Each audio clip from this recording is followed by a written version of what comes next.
Conflict between Israeli forces and Hamas militants is escalating in the worst violence seen in the region in years. Hundreds of rocket and airstrikes have left more than 40 people dead, with the United Nations Middle East envoy warning hostilities are moving towards a full-scale war.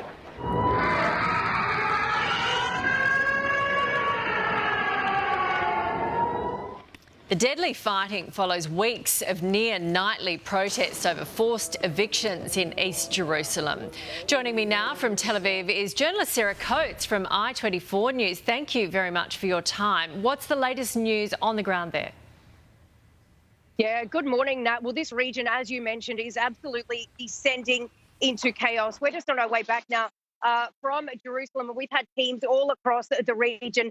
You mentioned Hamas and the rocket fire, which we experienced here in Tel Aviv last night. Another very sleepless night for residents here in Israel, even from my apartment in Tel Aviv, where the rocket fire barely ever gets to. We managed to get about just 1 hour's sleep. We probably had about 3 rounds of rocket fire, more than 150 rockets shot over from the Gaza Strip. You can see them there on your screen into Tel Aviv. Most of those rockets intercepted by the Iron Dome missile defense system. Although now the country is really waking up to a different reality today, the reality of shocking violence, which is spreading from the south all the way up to the north, really centered around a lot of these neighborhoods that have Arab and Jewish residents. We are seeing terrible incidents coming from both sides. We're seeing far right-wing Jews lynching Arabs, and we are seeing Arab mobs doing the same thing on the other side. We're seeing shop windows smashed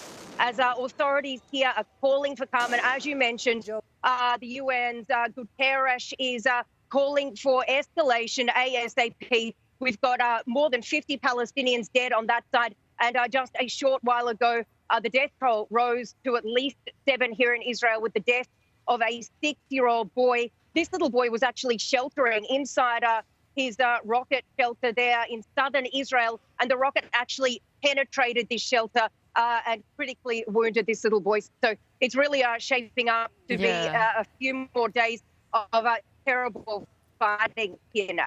Sarah, as you say, this dome defence system is supposed to protect the city, but some of the rockets are getting through. Explain to us from the ground there what it is actually like to experience a rocket strike. Wow. Well, I've been in one before, but it was literally 1 or 2 rockets coming over.